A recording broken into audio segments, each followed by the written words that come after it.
Welcome, everybody, to Generation Dan, the only podcast whose combined age is older than the universe itself. Not only is it Father's Day when we're recording this, not only is it the third episode of the Aspen Chronicles, not only is it our 150th episode of Generation Dan. Today, I am Atlas. I'm your millennial. Who else is with me? I'm Dino the Genetic Marvel, and I am in awe of the three gentlemen we have here, which is your dad and his band of merry men that essentially has produced ridiculous stories that have blown my mind. And let's be honest, thank God there's a statute of limitations on a lot of the shit that happened in the 70s. And that's what's going to make everything okay. I feel that's good. Yeah, as Gail said, it was a magic time, right? Right, Mick? I'm so excited to see Mick. I haven't seen him in a long time. Oh, and for people who are on the listening end of this, who are like, "What? Who's all the voices?" My dad, Roger Novak, Greg, and Mick, aka the Field Mouse. Correcto. Who? Telluride. You're in Telluride? Oh no. Where are you? Where else could I go? They won't have me anywhere else. That's right. You'll be arrested for sure. Yeah. Oh man. Okay. So where were we? Where were we with the stories last time, Greg? I believe the last thing was the horses, right? Yeah, it was the horses. Greg, did you ever find the logo for Sleigh, Carriage, and Rickshaw? I haven't found the logo, but I do have the picture. I've been derelict. Well, the logo's up in the corner on that picture. Oh, okay. Yeah. Then I do have it. That just so Dino and Atlas know, that Mickey named it Pitkin County Sleigh, Carriage, and Rickshaw. And then, of course, he proceeded and was partially instrumental for its demise. Continue. Well, I think we both did a good job on that one. Yeah. I told them about Charlie Taylor, Redbird, Bell and Babe. Yeah. So you did do the breakaway tour. Yeah, I told them all about Redbird's spectacular breakaway with the carriage, behind them. So they have a good idea, of what went on. Well, Greg said you weren't that concerned with the kids in the carriage. Yeah, that was New Year's Eve at Frank's after the kids were tipped over in the big wagon, and then the horses blew out and went to that field. And as Roger alluded to, I thought you'd be upset about the Babe and Bell mare, but apparently you were more interested in that Fraulein. I mean, perfect. That's how you were supposed to act. Oh, and for people confused about this, we have a part 1 and 2 of this series that I'll link in the description if you want to go check those out. Absolutely. I was definitely concerned about the Babe and the Bell. I was chasing them. Oh, okay. No way to catch them. So are you just running on foot through town trying to catch a horse, or what's the deal? Yeah. Yeah. Which is that is terrifying, but you're like, you got to chase it. What are you going to do? Well, it wasn't terrifying. It was just, Jesus Christ, I got to catch these girls. I mean, as I said last time, skittiest animal alive. Yeah. Oh, that was the bird. Redbird. Redbird. Yeah. Okay, now that Mouse is here, I heard this story many times in my childhood. The time you drove your half-ton pickup through the side of the house. Oh, that was a fine night. I mean, that is a word to describe it. Let's be honest. Tell your side of the story, because Dad would tell it, and I would be like, "What would possess someone to do that? Like, what was the idea there?" I had this uptight date one of the few times I had a date in Aspen, Mhm. and she was not impressed with my show at all. Okay. So we were headed back to the doghouse, and I was going, there's no hope with this thing. And so pulling up towards the doghouse, first I took out the stop sign, flattened the damn thing. Okay. He And took so out lots of them over I there. decided, we had to park the truck. So I blew through the fence and drove right up to the front of the door. And Greg was howling with laughter. And this woman was so freaked out. She was horrified, of course. And then I turned and looked at her and I said, would you like to go in and have a drink? And she goes, you're sick. So Greg carried her in, and I don't know what we did with her. I have no idea. She disappeared. It was good that she did. Yeah. She was useless. Tell them about the doghouse. Why do they call it the doghouse? Well, it looked like a doghouse for one. It was ramshackle. It was owned by Andre, the guy who had the Paragon, the club that we would go to. Oh. Everybody went there. After the ski races, the pros would show up. The girls would line up in front of them. Yeah. Oh, He owned the Rocking so Horse, wonderful. too. You're so wonderful. And he'd go next. But at any rate, Didn't he own the Rocking Horse too, where I was the DJ? well, the Paragon was where we went a lot of times. That's all I can say. Yeah. I don't remember. That was in the a lot of Hotel Aspen. Jerome, though, right? What? It was in the Jerome, wasn't it? The Hotel Jerome? No, it was Paragon. No. The Paragon was on the mall. Oh, yeah, that's right. I remember. I don't know what it was from the bank, maybe. I don't know where. It was on the mall. Right. And so it was going strong. Yeah. And we would go over from the doghouse because the doghouse was a doghouse. It was a shithole. But Mickey, just to interject, remember, there was a specific incident where it was labeled that, and I was walking on this old shag carpet, burned orange, and I almost really cut deep my too. foot Yeah, on this deep. dog bone. And so that's how it got the name the doghouse, as I That recall. makes sense. It That was the makes sense. 70s, you see. Everything was shag carpet burnt. Oh yeah, I it was mean- heavy shag, man. You had no idea it was down there. It No. was disgusting. There were No. living creatures down there. So we got into the place because Greg neglected to get us a place to live when he got up there. He just moved in with his sister and mooched off a gale. So Makes I sense. show up and we have no place to live. So Greg finds the doghouse, and we move in with a guy named the sheriff, who is he was a character as well. You don't There say. was some Yeah. woman who was in that place too, and it was what was it, 2 bedrooms or whatever it was. And how many And she people was are so living disgusted Yeah. by us, or at least by me, that she left. And Greg built a little bedroom for himself out of the barnwood I had that I was trying to sell. And it was just filled with all of his stuff. It was right off the living room. I mean, there was no room in this house whatsoever. We would always hang out in the living room. Yeah. Greg was living in the living room. Yeah. I mean, Yeah. But he built himself a nice little cozy bedroom there. just in the center, or not center, like in the living room itself. Well, right on the, on the edge of the bedroom. Yeah. It's just a barnwood wall and then his big feet sticking out. Nick, would you like to relate for our audience today the second finest social moment at the doghouse, when your brother and Johnny Bird were trying to make inroads with those Swiss girls, if you remember? Right. Okay, Right. why don't you relate? that was that like story? 5 new people. Okay, continue.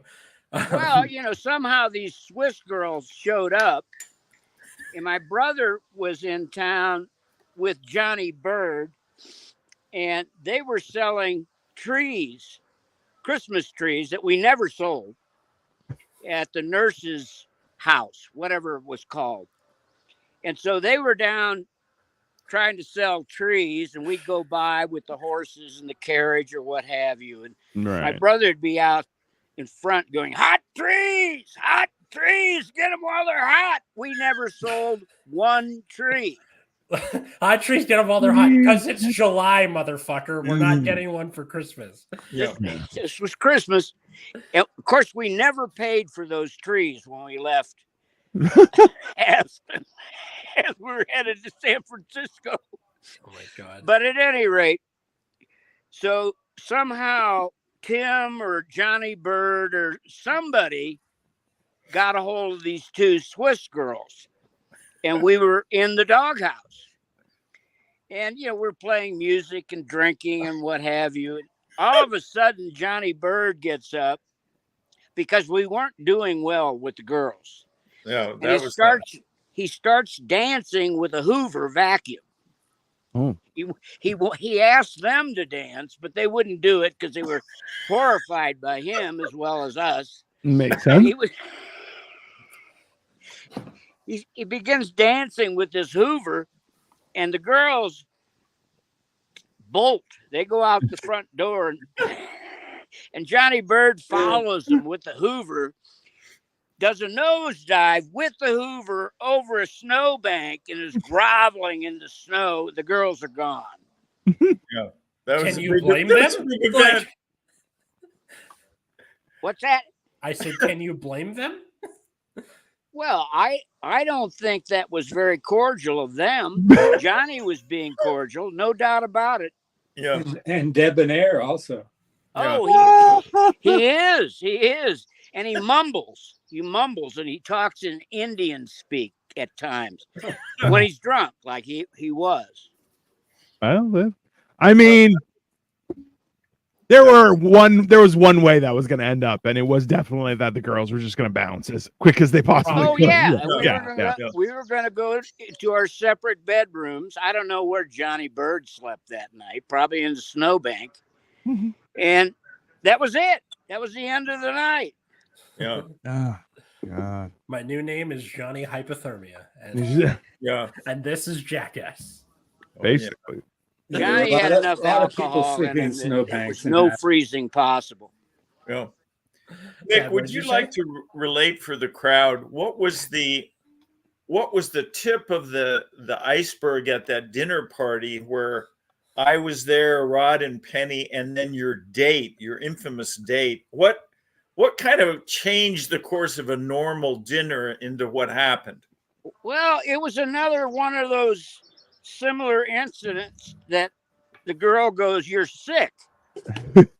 So I had another date somehow. I don't remember who it was. And so we're sitting in that little booth that was in the doghouse. It was, Rod and Penny. And Penny was the girl I moved to Telluride to consort with when my wife told me I had to get out of the house in Steamboat right away. Okay, wait. A whole bunch of you were married, she kicked you out, and then you moved to Telluride? Yeah. I'd been down there, and I wanted to move to Telluride for some time. I'd skied there. And Penny, who was the daughter of the vice president of the ski area, dropped out of college. I met her in Steamboat, and we hit it off. So she quit college. She was up at Greeley, northern Colorado, whatever state it was. And she wrote me a letter when she got to Telluride, and I was living with a couple in another house. My wife was busy with other guys. They were on her instantly. As I was going down the steps to leave the attic apartment, they were there with their hind legs raised, peeing on the door, waiting for her to come down as well. So I get this letter from Penny, and she said, literally, come down to Telluride and ski me. I went, oh, okay. I got a place to go now. Oh, wow. Yeah. But by the time I got there, she had met up with this crew who were working on the condo complex where she was living in her father's condo right next to the lift. And they were all these huge Aspen guys, thugs. Oh. And she had already taken up with Rod, who was a surfer out of Laguna Beach. And he was there with his brother Cameron, who was a lot worse than Rod. Rod was a real good guy, but is very mean when provoked. So that night we had a party, and it was the crew who had been working on the condos. And one of the guys was like a subcontractor.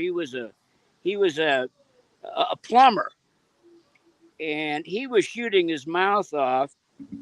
And Cameron was sitting next to him, egging him on because this plumber, claimed he was a boxing champ. Oh no! And so Cameron says, Nicely. you know, you would be no contest for Rod. So the drunken, stupid plumber, he challenges Rod, makes some kind of insult, who knows what it was. And Rod gets up off the couch. He's got a Budweiser can in his hand. And he looks at this guy, and he's got this smile on his face when you knew things were going to happen. And he walks up to the plumber and just knocks him out with the Budweiser can in his hand. The guy goes out cold. Oh my God. Oh God. So the plumber and Cameron get into this hot rod the plumber owns, and they're going down valley. He wrecks the car, and he comes back. The next thing we know, we got this plumber with his whole head bandaged. That was the beginning of my night in Telluride. First night in town. God, what a way to start! Jeez, that's I'm gonna like also, this place. Telluride was really wild in those days. They only had the main street paved; everything else was dirt. Oh yeah, it's like these backwoods. It wasn't wild; it was insane. Yeah, it was insane. There was no real laws there, and everybody was loaded. Everybody was loaded. So you're like microdosing anarchism. Sounds awesome. Yeah. Well, it was just the way it was. We were all rejects from ski areas from the 60s, and we were all getting loaded and trying to get laid. And Mickey, what about the Roma bar when Rod and Cameron took on the 6'9" Keith LaQuay? Oh yeah. That was after this first night. Okay. Yeah. That was after the first night. Any Dan fans out there who do fan art? I need drawings of these incidents. That these absolutely. That'd be I don't know what kind of artists. We got a whole bunch of them now. But at any rate, I'm in the Roma, the old Roma, which was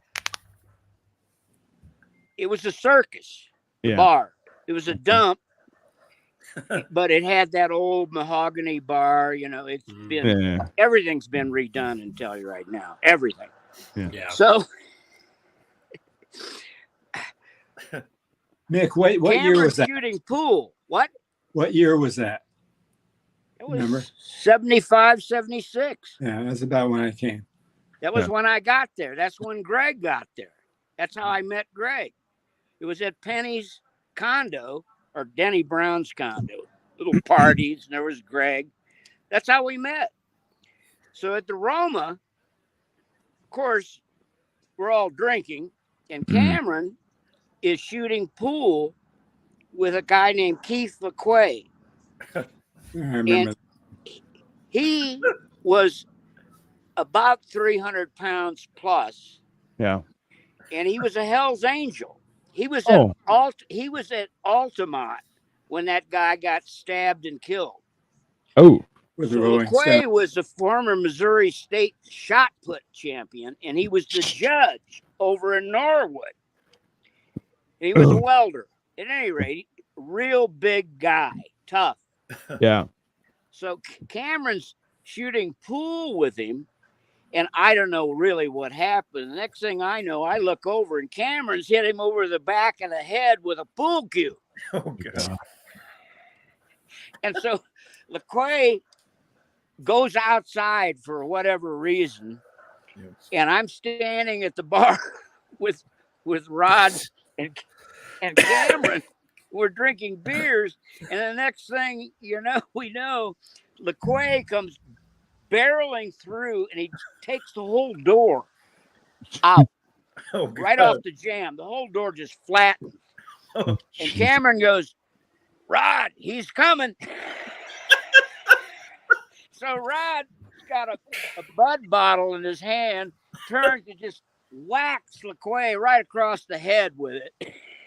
And right behind LaQuay is his wife, another 250-pound woman, Hell's Angel mama. Oh God. Oh, God. The amount of like Hunter S. Thompson. And we get in a tangle stuff. right at the bar. Yeah. And so fists are flying, including Karen LaQuay, the 250-pounder. And I'm right in the middle of it somehow. Well, I was standing there, and all of a sudden, the convergence, there I was.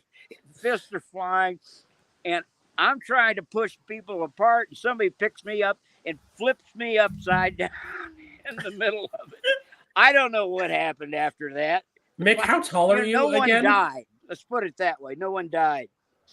Yeah, they were But always fighting. Rod took on always fighting because of Cameron, this Hell's Angel, and he did real well with it. Who was a fighter. looks at the Hell's Angel and is like, I can take him. No, that's a mistake. Well, Rod was a big guy, and when things got rough, he was dangerous.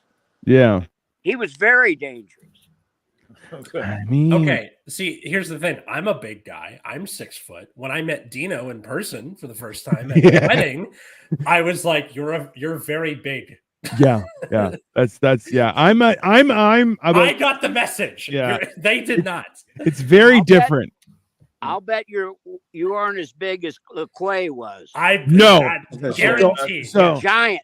I'm 6'3", and so I'm a giant person, but like when you hit 6'6", 6'7", 6'9", you're like, oh, those guys are giants. They're not. Yeah, that's big. I'm big for a person. Guaranteed. Yeah. No.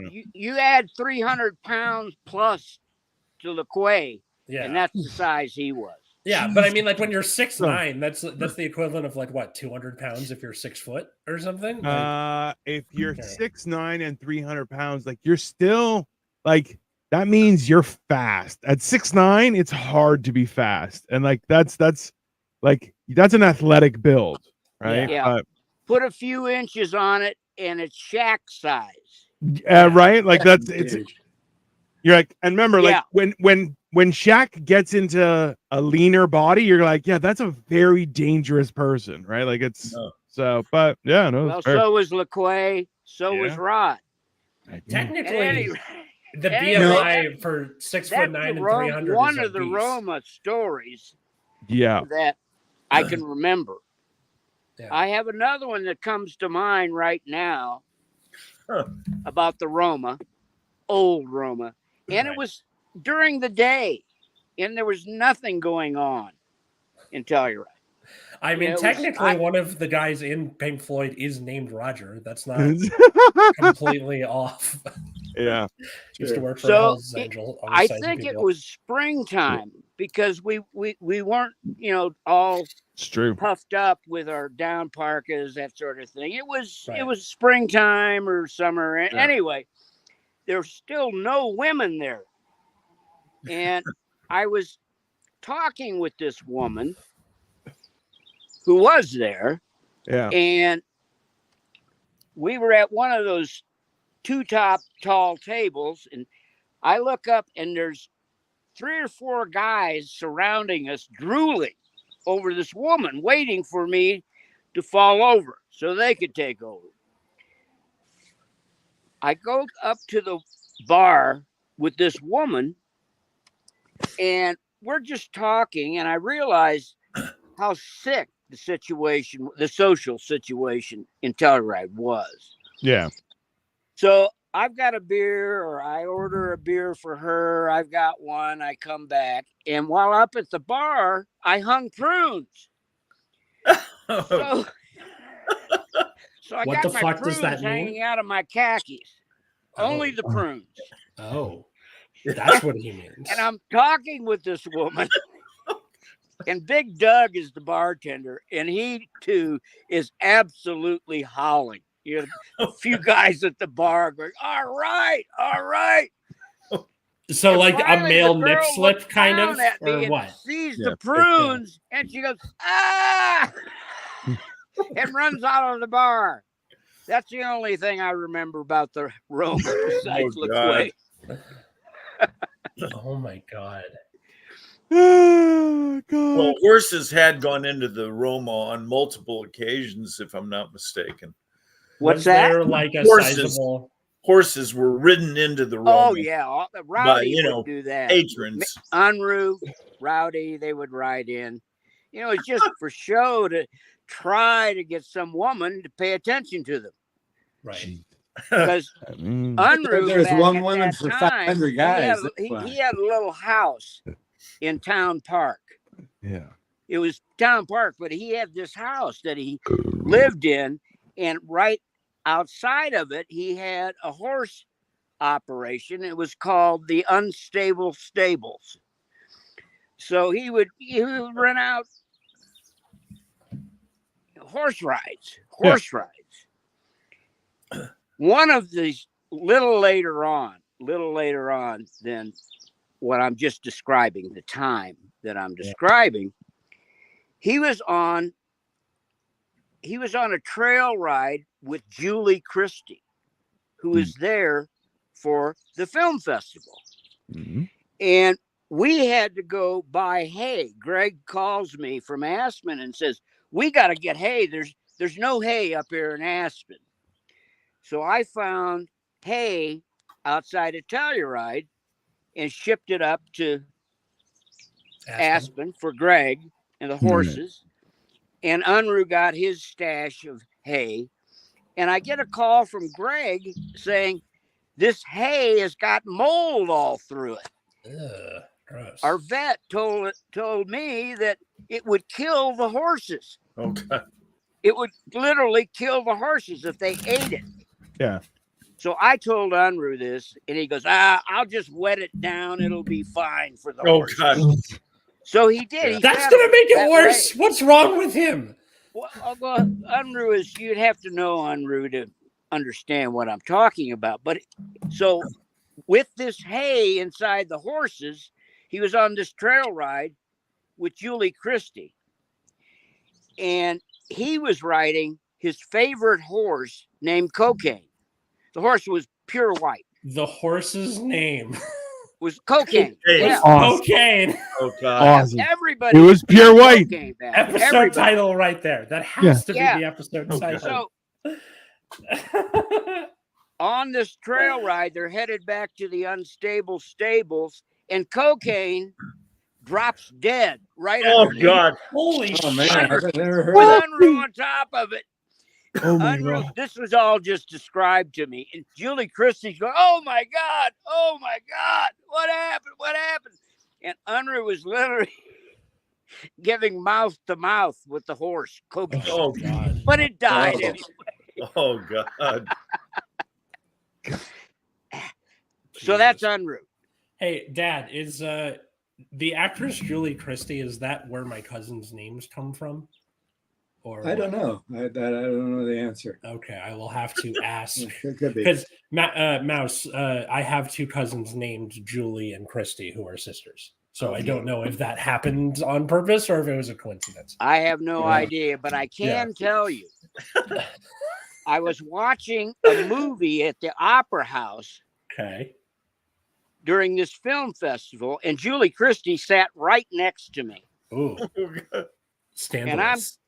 I'm giving her these looks. Of course, she's not looking at me. Mhm. But then I realized her breath was so horrible that it smelled like a dead rat was what she'd eaten and kept it in her mouth. Honest to God, I'm not exaggerating. Stars, they're just like us. worst. Their breath is The worst disgusting. bad breath Yeah. I've ever smelled on anything.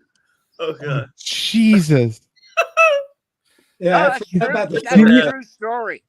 Can you imagine though if someone's like, your breath is the worst thing I've ever smelled ever? Not the worst breath ever in all of my life is the Yeah. worst. I almost did, but then instead I said, I can't do this. I got up and left. It Oh was God. god. You didn't say overwhelming. You anything. couldn't watch the movie. Oh, Her, God. her breath stank. That's horrible. So right now, So Katie and I are dog sitting for one of the parents at her school that she teaches at, and he is a little French bulldog, and the amount of farts coming out of this dog. Like, Oh yeah. it has That's just what it's mixed for. with the air. It just smells like dog farts in this apartment everywhere. Hey, Greg, Sounds I have like a my question. parents when they had boxers. I'd be back in St. Louis visiting it. The boxer would be lying there cutting farts. Whole room would be filled with. Hey, What if it's Oh, intentional? God. She wanted people to stay away. Yeah, I don't Victoria know. brings- Christy's So- pretty cool. My cousin Julie's a little bit of a weirdo, though. It's a good listen. I'll tell you right now is I will eat tzatziki and then breathe right into someone's face. That's a close quarter You defense. bastard! Oh You yeah. bastard! Right in I her know what face. Suzuki smells like. Yeah. Well, I've got another story about. I think we were in still the doghouse, Yeah. Okay. and we went over to the Paragon, and I had hooked up because of the horses with a woman named the Crank Dick Woman.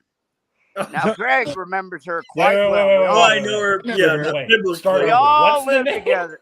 The Crank Dick Woman was she ran the sex shop, the head shop and sex shop in Aspen. Oh, okay. Like So I would go by, and I noticed one day on the shelf this crank dick. It was like a at least a foot long dildo with a crank at the base of it with a tube or a rod, so you could bend the dick and you could crank it, and it would kind of crank around. You know, it was just. I said, I gotta have this. I mean, just and it plays Pop Goes the Weasel too. That's cool. I mean, like at that At any point, rate, yeah. so I named her the Crank Dick Woman.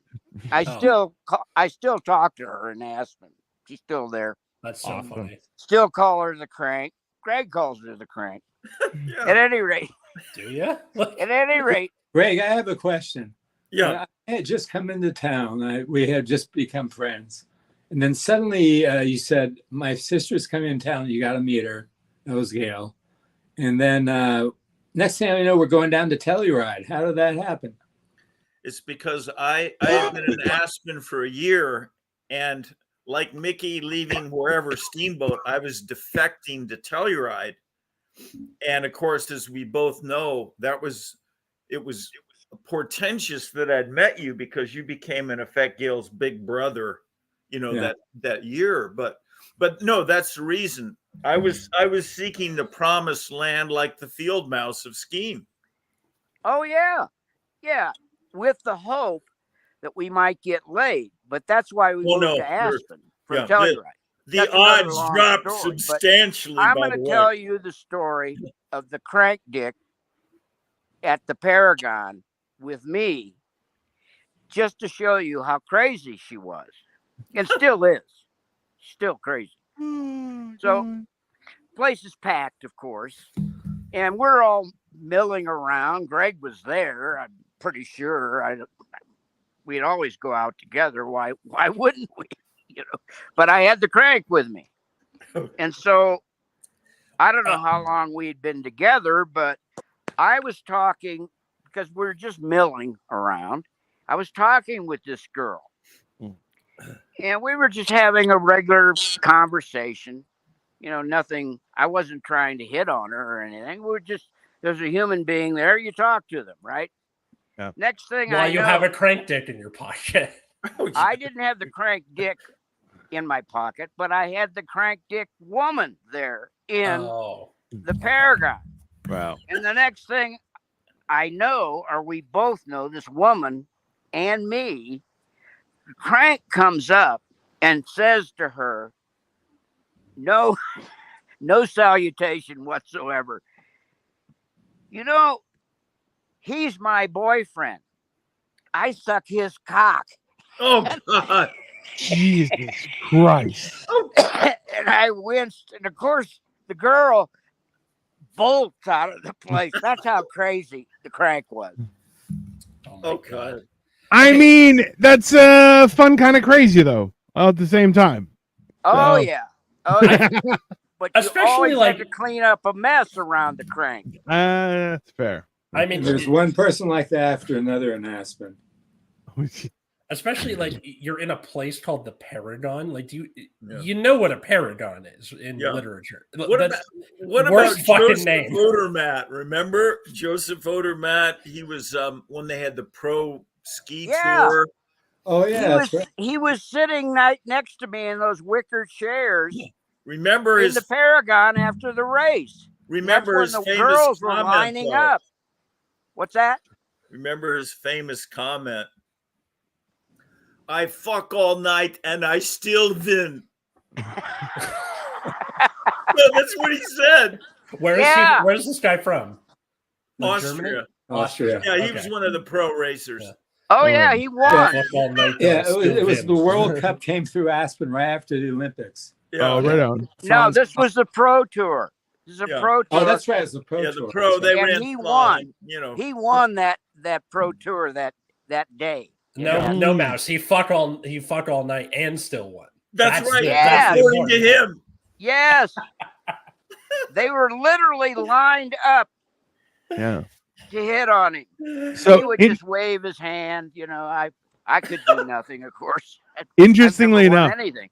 every time there's been like a massive sports competition or like the Olympics, they've had problems with people. Like they just blow through condoms because all of the people competing, just after they're done, they're just constantly fucking each other. So That's it makes sense. That's not a problem unless you Yeah, run out of especially that. condoms. I mean, Just go bareback. I mean, that's how you get. What was the name of your roommate, Dad, that kept getting gonorrhea? Phil McQuay. Phil Levesque. Phil Oh, no, Levesque. yeah. Phil Levesque. Yeah. Levesque. That's Spread all it right. all over Aspen. On my reunion with my wife, she ran off with this guy I brought home in Kansas City on a speed bender. Okay. And I went the next day, I went back to Missouri to watch Missouri play Notre Dame. And I think it was Joe Theismann playing quarterback for Notre Dame then. So I get stuck in Missouri, Columbia, for whatever reasons, of course. right. And when I get home, my wife is leaving with this guy. You know, he was one of those guitar players. It was like the guy that John Belushi cracked over the head with the guitar coming down the steps. It Animal was just House. like An that. Animal House. Yeah. So Absolutely. my wife Anyway, here's runs off Wonderwall. with this guy. Oh. At any rate, where was I going with this one? I can't remember now because it's just so complicated.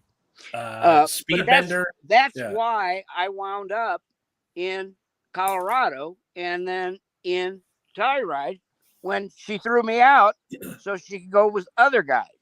Oh, well. That's just the way Colorado has been forever. It's still like that. Is it? Damn. I mean, if the Denver airport is any indication, no. I mean, that's fair. I was kidding. But if you're out of preservativos, bareback is the next step. That's really No, it's not. Or you just pull out. Let's come on. Be Or a get gentleman. Morning Well, after yeah, pill, you could or- do that, but I literally Not as much fun. when I went back to Pennsylvania Yeah. to reunite with my wife after she dumped this guy with a guitar, I literally the first night, and I didn't know it, because it hadn't reared its ugly head yet.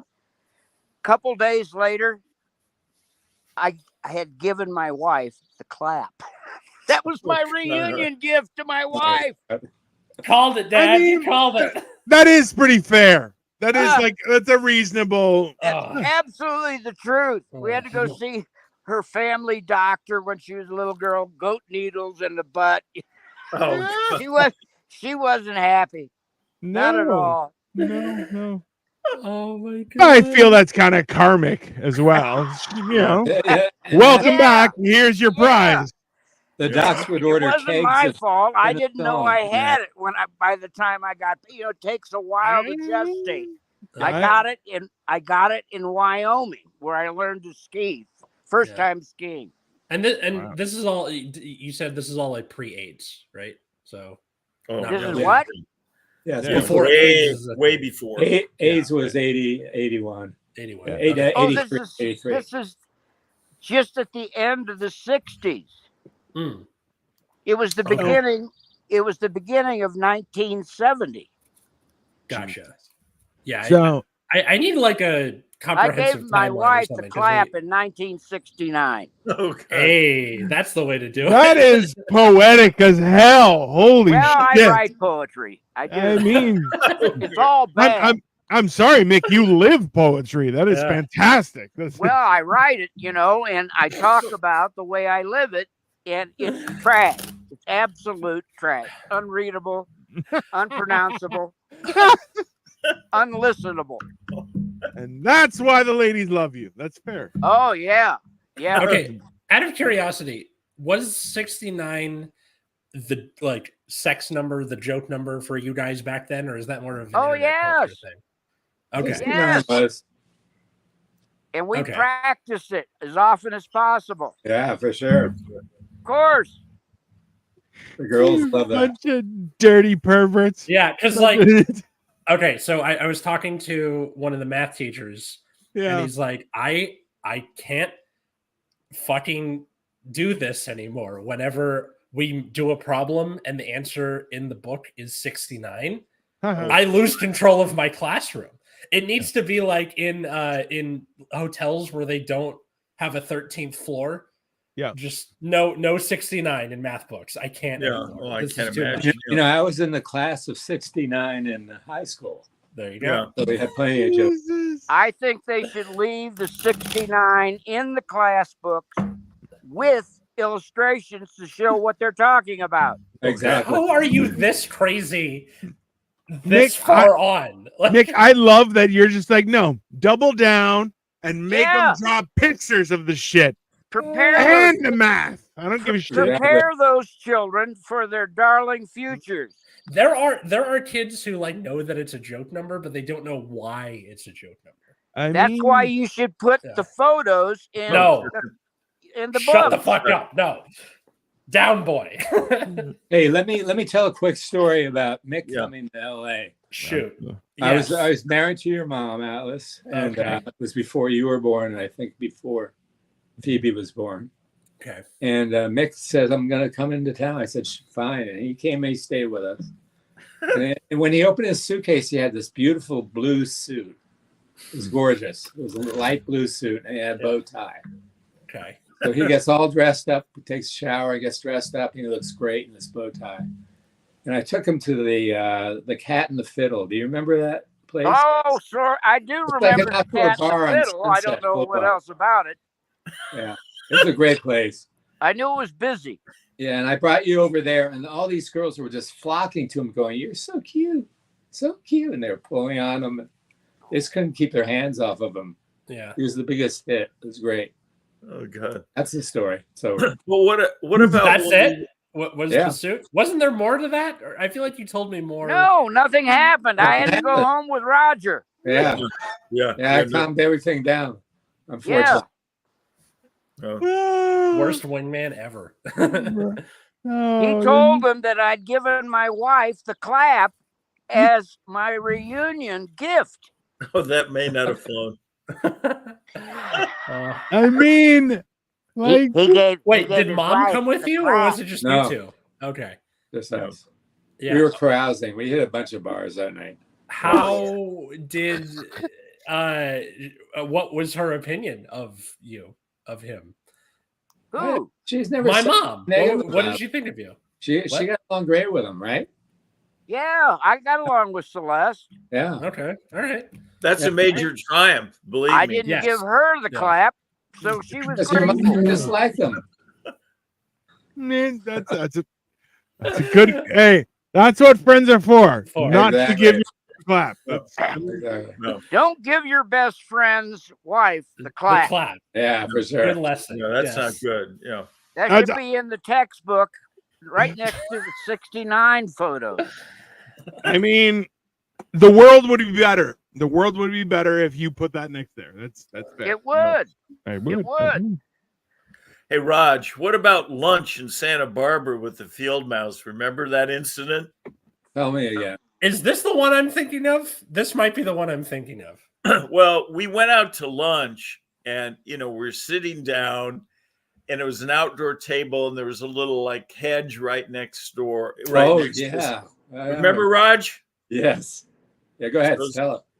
As soon as Mickey, has his salad, and so as soon as he gets it, I assume he took a bite and just flung it into the hedges. Yeah, there. but wait That's a the one second. I'm thinking of. Yeah. He I don't takes know what- takes one look at the salad and he just goes, whoosh, just throws it over his head and went It was over 2 terrible. meters and went across this concrete walkway and it landed in the bushes, right? Yeah. It's Whole everybody. plate or And just there the were a million contents? people around. He didn't even look. He just launched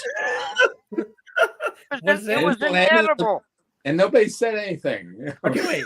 Did he throw the whole plate, or is it just like the contents of the The whole Oh, plate with the contents. The whole Yeah. Jesus Christ. Greg and I were hysterical. We were just Oh yeah, yeah. we That were was just laughing our that was heads. a social highlight. Oh, yeah. Oh, man, I That's- totally forgot about that. Dad, that's Things the were one a I'm little thinking of. You slow. told me that story before. I Yeah. thought, like, I confused the blue suit and that story because Yeah. I thought he was in the suit. Yeah, The I salad forgot comes where it in. was too. Yeah. It was in Santa Barbara. That's right. Okay, Yeah, yeah. If you wish, I've got a pretty good story. keep going. About- man. Keep going. Wait, Another before you food tell that, I incident. have a quick story from the doghouse. We're all All right. sitting around the living room one day, and all of a sudden, you lift your leg up and you light a lighter, and you blew a fart across the flame, and this blue flame shot out over some guys who were sitting across from him, went right over their head. It was this long. What It was the fuck? amazing. Right through his jeans. They had a little burn mark on his jeans. I've got the greatest lit fart story ever. There's more. Yeah, I I'm want to hear on, this one. I'm on the swim team in college, Okay. and we're coming back from a meet on a bus. I don't know where we were, Nebraska or where. We had a butterflyer who eventually won the Big 8 as a butterflyer. Oh, cool. And Mick, by the way, was a diving champion. yeah, right? I was the guy on the diving board. What did you? What heights did you So do well on? this guy's name was Jerry Masati. He was from St. Louis. I knew the whole family, the whole bit. Very good swimmer. So we're coming back on the bus, and it was announced, head to head, that Masati was going to light a fart, and he'd been saving it during the whole weekend when we were competing. Oh, yeah. So he was loaded. He was really loaded. For 2 days. And I'm so- confused. So we're all leaning out of our seats, including the swim coach, who was a great guy. This one was. Yeah. We're all looking at Masati, and he's in the back on that bench seat, and he's got his legs spread, and he's wearing corduroys. Ooh. And he lights this thing, and the entire rear of the bus lights up. It was like a Rembrandt painting. I need to hang on. And coming down the cords of his corduroys were little trailer flames from the lit fart. I swear to you. The bus driver great. saw it in the rearview mirror, and he had to pull off the road.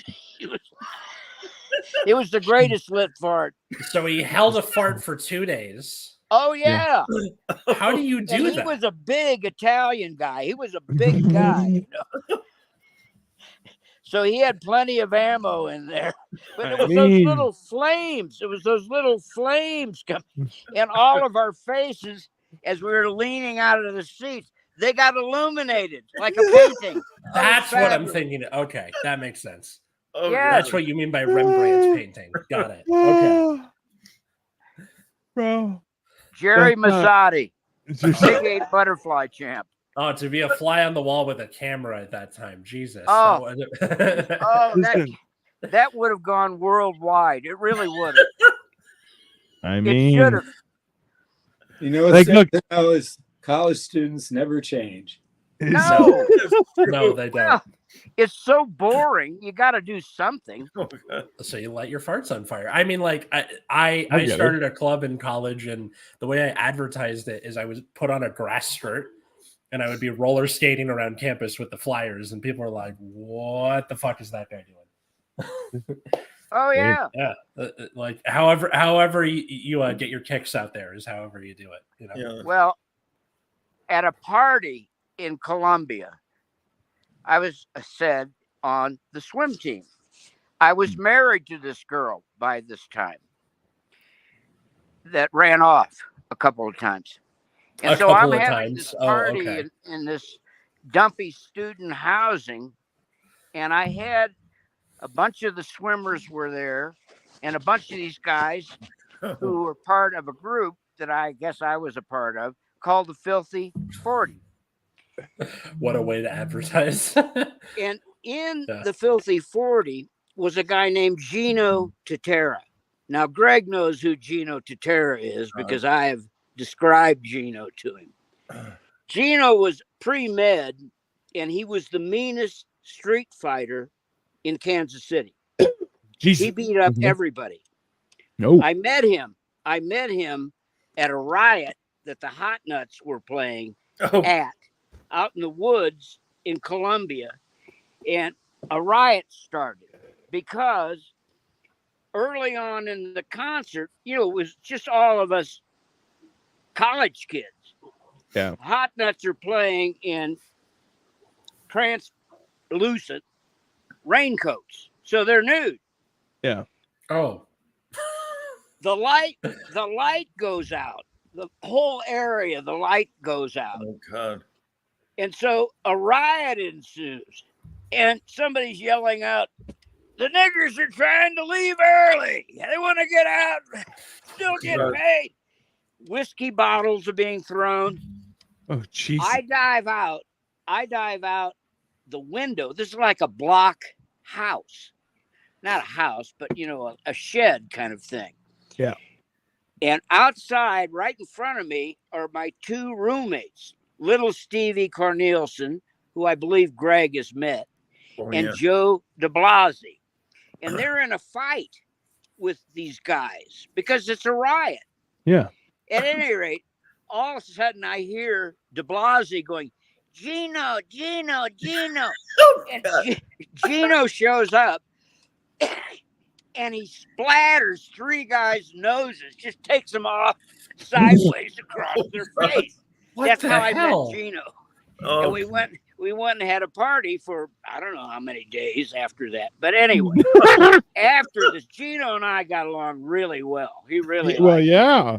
Oh. Because you're So- both insane. It's fine. Like, So I'm having this party, and Gino comes out,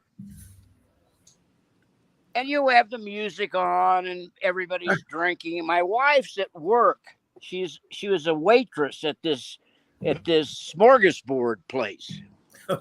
So Gino comes out and stops the stereo.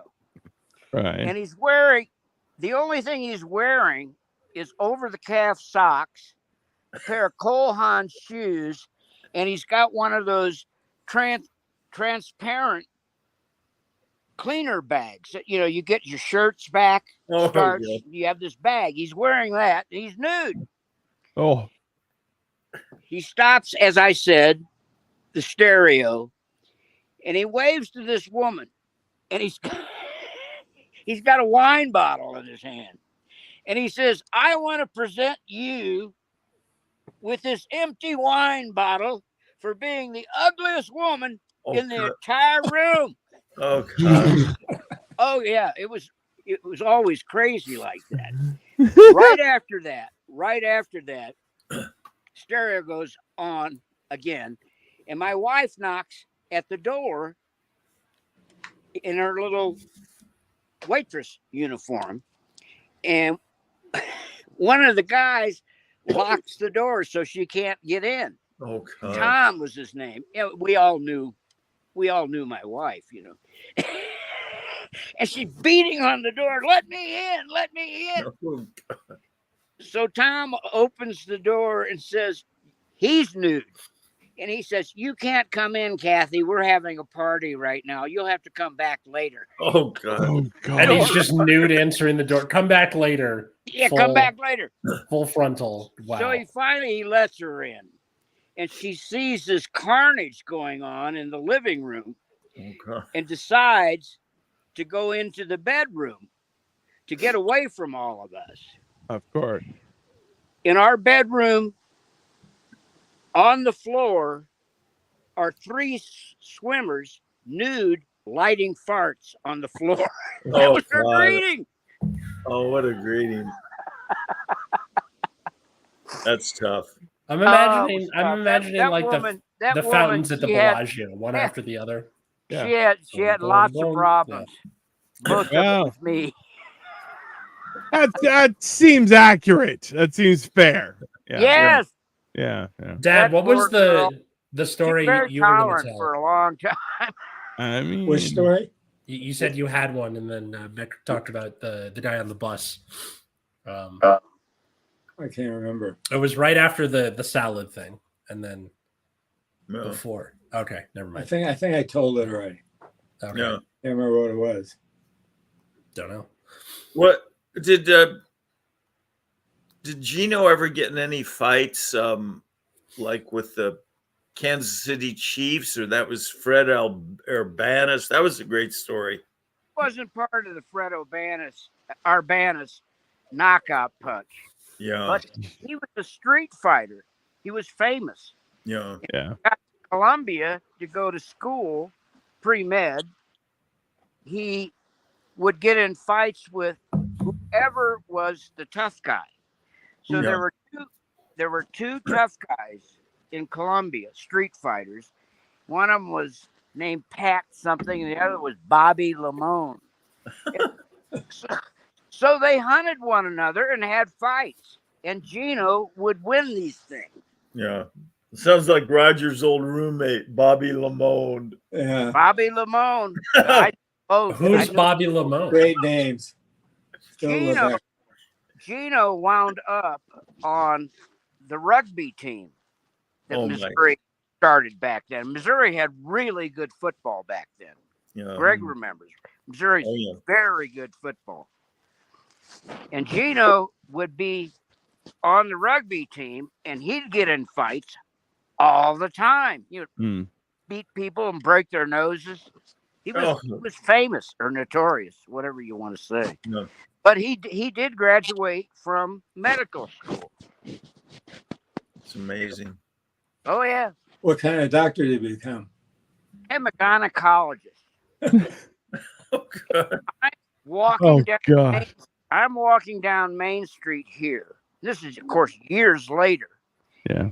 And this fat woman who's a realtor, very successful, is making a turn right at the free box. Her house is right up the street. And she goes, Field mouse. Gino, I know Gino, and he says to make sure to say hello to you.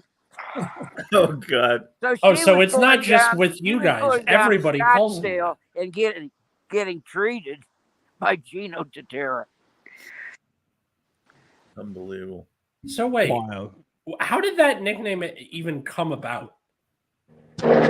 Gerald Fitzgerald gave it to me. His name is Gerald Fitzgerald. Okay. Very, And? very, very crazy guy. Very. Okay. And what? What year is that? I was a freshman. I was a pledge. Okay. Did In he the just Sigma call you Chi that House. because you were What like just a little fraternity dude, were or you? what's the? Is Sigma Well, Chi? everybody would be getting some kind of moniker. I see. Right. Okay. You know, What everybody would fraternity have. were you? What? What fraternity were you? Sigma Chi. Yeah, so was I. I'm Sigma Chi. Yeah, well, it was the place for fraternities in Yeah, ours was not, but we had the best fraternity. That was all football players and crazy people. Yeah, that was what Sigma Chi Ed House was Harris, like. the actor, was in it too. Fitzgerald was a Sigma Chi. Brad And- Pitt was a Sigma Chi in Columbia. But anyway, that was years later. So I'm in the hallway. I don't know what I was doing. And Fitz comes up, and he really, for some reason, they liked me. I was already causing problems. And he goes, you know what you look like? And I went, no. He goes, you look like a fucking field mouse. And I don't know why he decided that's what I looked like, but that was my name. And thus it stuck So Greg forever. always calls me Fielder Yeah. to this day. Yeah, exactly. Field mouse. That's fantastic. Yeah, when Atlas first heard that name, he was so excited about it. Yeah. Because Wanted to find out everything about the field mouse. I think it's because, to me, the idea, okay, usually nicknames are just a shortening of your name. But when it's not that, when it's a particular thing that you did or what you look like or whatever, it's just inherently interesting, right? Yeah. I have a friend whose nickname is Root Beer, and that has nothing to do with directly his name, but his initials are A and W. Root Beer. So, Yeah. like, just that kind of thing where it's inherently a little like strange, where you're like, how do you get a Yeah. nickname like Field Mouse? Like Root My Beer? favorite that I ever heard in the Sigma Chi House was a guy who got called Limp Bono. Oh, good. Okay. And? Yeah. Hi, my name's Limp Bono. It's good to meet you. Okay, And now that's my pick. okay, and is his real name Fred Durst and or Bono, or what's the like? I had no idea what his real name was. He was Limp God. Bono. That one's for Dad. That's Yeah. I got it. All right. Oh, what about the baby bird and the white rabbit? Some of your Well, the baby Pledge bird, brothers. I'll tell that one. We were at lineup. We were pledges. And, they got you in a suit and you're all lined up against a wall in the basement. And they've got these little floodlights on you, and they're going to torture you. Mm. So this guy, his name was Fred Farrow. Mm. He was a Columbia, Missouri guy. His uncle was Don Farrow, the most famous football coach ever at Missouri. Mm. And the field is named Farrow Field. Oh. But at any rate, Fred was a hell of an athlete. But then when he got into the fraternity house, he was like an all-state lineman. Yeah. He decided, screw it. I'm not going to do that. I'm going to drink and chase pussy, which is what he did. Oh, God. So Fred had this booming, bellowing voice.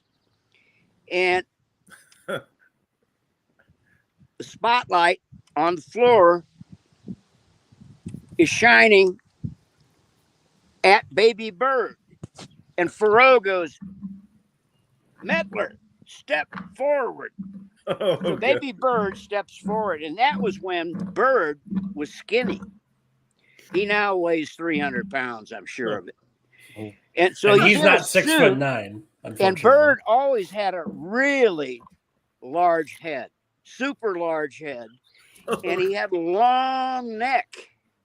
And so when he was under stress, he would reach his head forward, and his neck would be stretching like a bird, like a baby bird. He goes, "You know what you look like, Mettler? You look like a fucking baby bird." That's how he got his name, because it was absolutely accurate.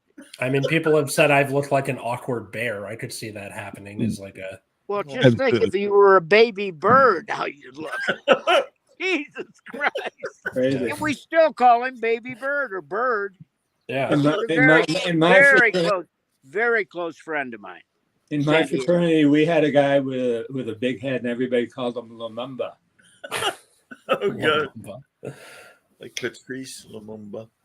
Well, if you'd been able to see Baby Bird that night, you'd know exactly why he was called that and named it by Fred Farrow.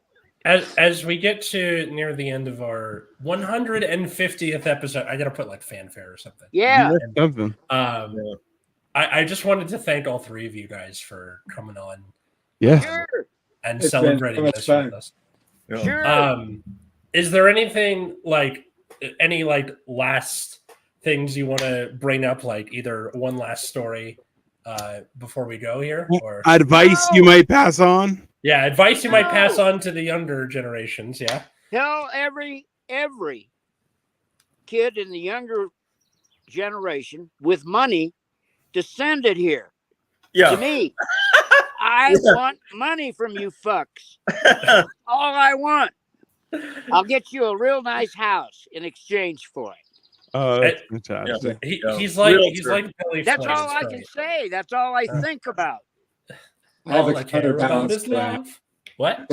For everybody who's a father, happy Father's Day. Oh, yeah. Happy Father's Day, guys. Father's Day. Yeah. And be kind to your kids. Love them, hold them, kiss them. Absolutely.